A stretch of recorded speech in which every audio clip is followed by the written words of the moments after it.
ஆன்மீக சொந்தங்கள் அனைவருக்கும் அன்பான காலை வணக்கம். நாம் நம்மளுடைய சேனலில் தொடர்ந்து நிறைய சுவாரஸ்யமான ஆன்மீகம் சார்ந்த தகவல்களை தாங்க பார்த்துட்டு வந்துட்டு இருக்கோம்.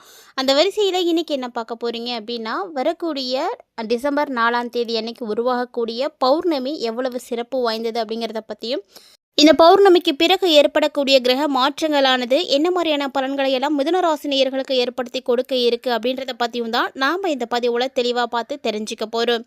வீடியோக்குள்ளே போகிறதுக்கு முன்னாடி நீங்கள் நம்ம சேனலை சப்ஸ்கிரைப் பண்ணாமல் இருக்கீங்க அப்படின்னா மறக்காமல் சேனலை சப்ஸ்கிரைப் பண்ணிக்கோங்க. கூடவே பக்கத்தில் இருக்கிற பெல் சிம்பிளையும் கிளிக் பண்ணிக்கோங்க. அப்போ தான் நாங்கள் போடக்கூடிய வீடியோக்கள் எல்லாமே உங்களுக்கு நோட்டிஃபிகேஷனை உடனுக்குடன் வந்தடையும். நீங்களும் பார்த்து பயன்பெறலாம். வாங்க வீடியோக்குள்ளே போகலாம்.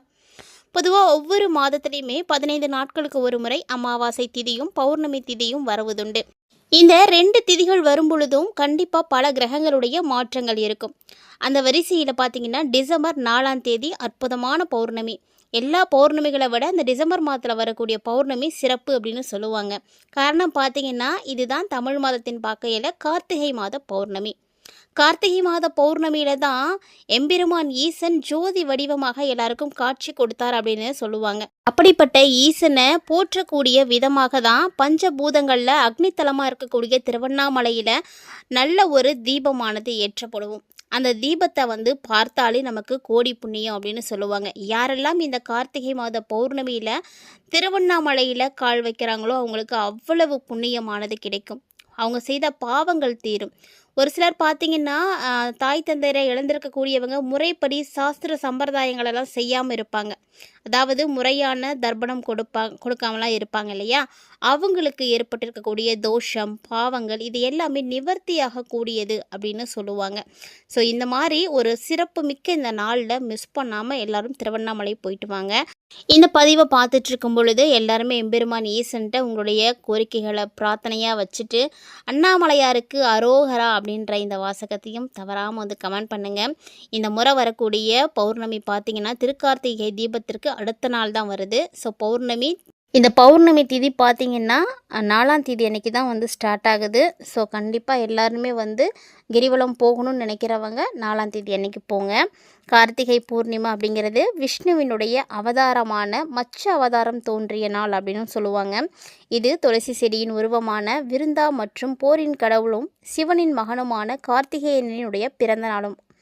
ஸோ இந்த ஒரு நாள் பார்த்திங்கன்னா ரொம்ப சிறப்பானது அப்படின்னு தான் சொல்லுவாங்க. நிறைய சிறப்புகளோடு இருக்குது. ஏன்னா இந்த டைமில் கிரிவலம் போனீங்கன்னா 33 கோடி தேவர்களும் கிரிவலம் வருவாங்க. ஸோ எல்லாருமே பார்த்திங்கன்னா திருவண்ணாமலையில் தான் இருப்பாங்க அப்படின்னு சொல்லுவாங்க.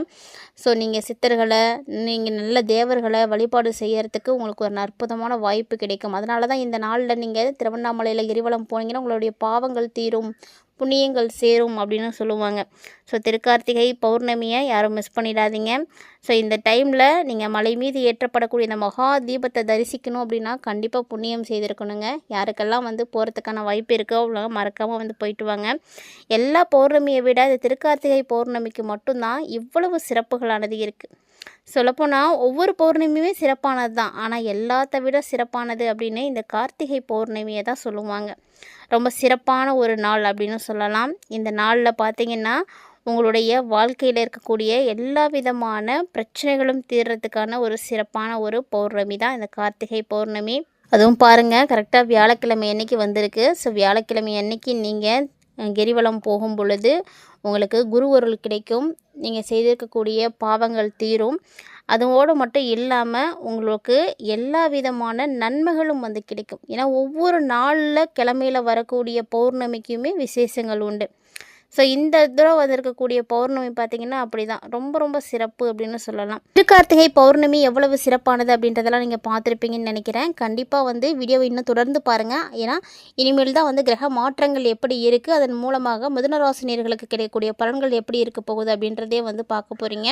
அதனால் வீடியோவை தொடர்ச்சியாக பாருங்கள், ஸ்கிப் பண்ணிடாதீங்க. மிதுன ராசி மண்டலத்தில் 3ஆவதாக இருக்கக்கூடிய ராசி. இந்த ராசிக்காரர்களுக்கு பார்த்திங்கன்னா மிகப்பெரிய அதிர்ஷ்டமானது இந்த டிசம்பரில் கிடைக்கும் அப்படின்னு தான் சொல்லணும். ஏன்னா இது வரைக்கும் இல்லாத அளவுக்கு நிறைய மாற்றங்கள் உங்களுக்கு இப்போ உருவாகியிருக்குங்க.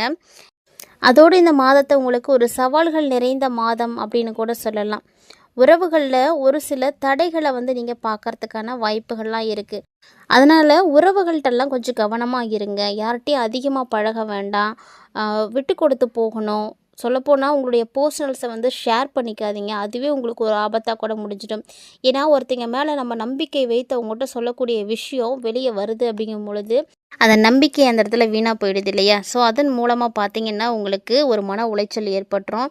அவங்க மேலே எந்த விதமான பிடிப்பும் இருக்காது. ஸோ அவங்க என்ன செய்தாலும் அதுக்கப்புறம் வந்து பிடிக்காம தான் போகும். அந்த மாதிரி உறவுகள் வந்து உங்களை வந்து காயப்படுத்துறதுக்கான வாய்ப்புகள் இருக்குது. முடிஞ்ச அளவுக்கு உறவுகள்கிட்ட நீங்களே எச்சரிக்கையாக இருந்துக்கோங்களேன். அது வந்து உங்களுக்கு இந்த டைம் நல்லது தான்.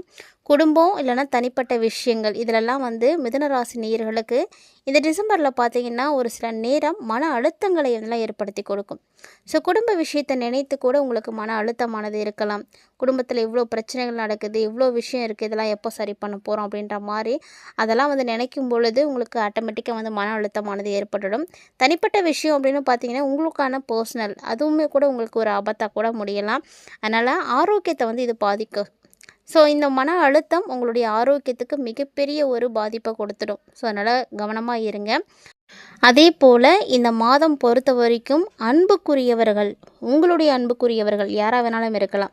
தாயாக இருக்கலாம், தந்தையாக இருக்கலாம், மகன்களாக இருக்கலாம், மகள்களாக இருக்கலாம், இல்லைன்னா வந்து அத்தையாக இருக்கலாம், மாமாவாக இருக்கலாம், கணவர்மார்கள், இந்த மாதிரி உறவுகள் அப்படின்னு பார்க்கும் பொழுது நிறைய பேர் இருப்பாங்க. அதில் உங்களுடைய அன்புக்குரியவர்கள் அப்படின்னா உங்களுக்கு பர்சனலாக யாரை ரொம்ப பிடிக்குமோ அவங்கக்கிட்ட இருந்து இந்த டைமில் பார்த்திங்கன்னா உங்களுக்கு வந்து ஏதாவது ஒரு வகையில் வந்து பிரச்சனைகள் ஏற்படும்.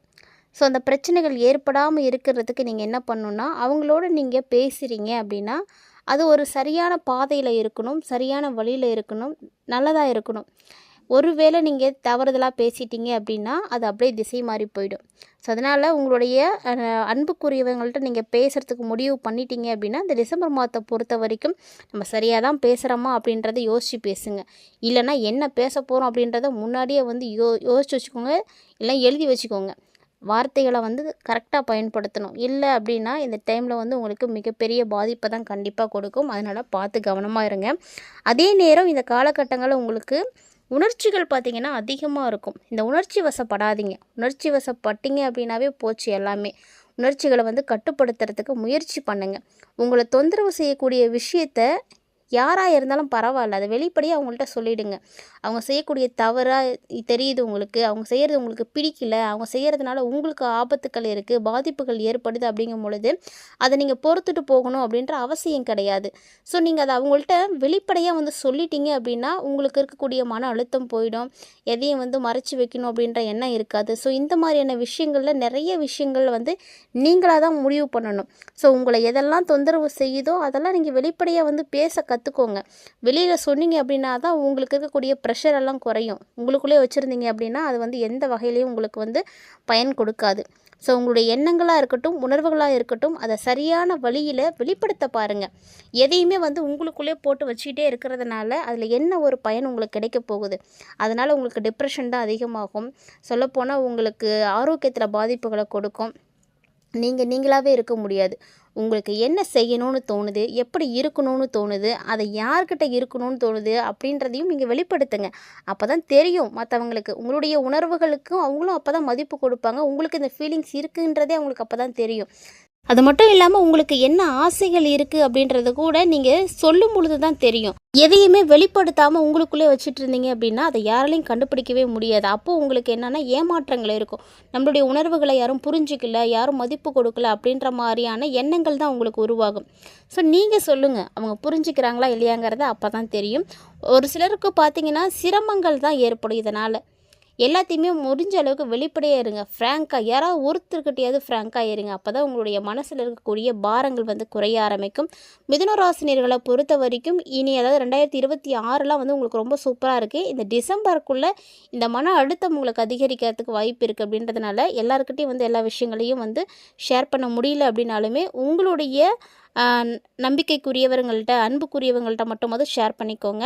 அதே போல் புதுசாக எதுவும் முதலீடுகள் செய்கிறீங்க அப்படின்ற பட்சத்தில் கண்டிப்பாக இந்த டிசம்பர் மாதத்தில் செய்ய வேண்டாம். ஒருவேளை நீங்கள் செஞ்சு தான் ஆகணுன்ற கட்டாயம் இருக்குது அப்படின்ற பட்சத்தில் நீங்கள் செய்யக்கூடிய விஷயம் சரியா அப்படின்றத ஒரு முறைக்கு பல முறை யோசிங்க. அதை பற்றின நாலேஜ் இல்லை அப்படின்னா தெரிஞ்சவங்கள்ட்ட கேட்டு தெரிஞ்சுக்கோங்க.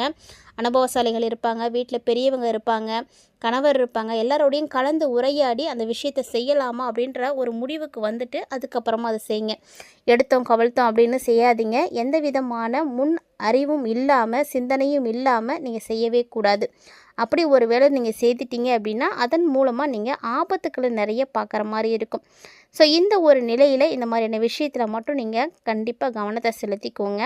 மாதத்தினுடைய அதாவது ஆண்டினுடைய கடைசி மாதமாக இருக்கிற இந்த டிசம்பர் உங்களுக்கு பல வழிகளில் என்ன மாதிரியான எச்சரிக்கையான விஷயங்களை எல்லாம் கொடுத்துருக்கு அப்படின்றத நீங்கள் பார்த்துருப்பீங்கன்னு நினைக்கிறேன். இப்போ இந்த பதிவில் இது பார்த்துருக்கக்கூடிய தகவல்கள் பார்த்தீங்கன்னா எல்லாருக்கும் பொருந்தாதுங்க. ஏன்னா தசாபுத்திகள் எப்படி இருக்கோ அதை பொறுத்து நிச்சயம் மாறுபாடு அடையும். ஒரு சிலருக்கு நல்ல தசாபுத்திகள் நடக்குது அப்படின்னா நீங்கள் நிறைய வெற்றிகளை பார்க்குறதுக்கும் வாய்ப்புகள் இருக்குது. ஸோ இந்த பதிவில் நீங்கள் பார்த்த நிறைய விஷயங்கள் உங்களுக்கு பிடிச்சிருக்குன்னு நினைக்கிறேன். கண்டிப்பாக பிடிச்சிருந்தால் லைக் பண்ணுங்கள், ஷேர் பண்ணுங்கள், மறக்காமல் கமெண்ட் பண்ணுங்கள். இந்த பதிவை முழுக்க பார்த்துருந்தீங்க அப்படின்னா தெரியும், மிதுனராசி நேயர்களுக்கு மன அழுத்தம் சார்ந்த விஷயங்கள் தான் நிறைய இருக்குது. ஸோ ஆரோக்கியம் நல்லா இருக்கணும், மனசுக்கு அமைதி கிடைக்கணும் அப்படின்னா மறக்காமல் யோகா பண்ணுங்கள், தியானம் பண்ணுங்கள். இந்த வீடியோ பதிவில் நீங்கள் பார்த்த தகவல்களை போல் நிறைய இன்ட்ரெஸ்டிங்கான தகவல்களோட மற்றும் ஒரு தலைப்பில் சந்திக்கலாம்.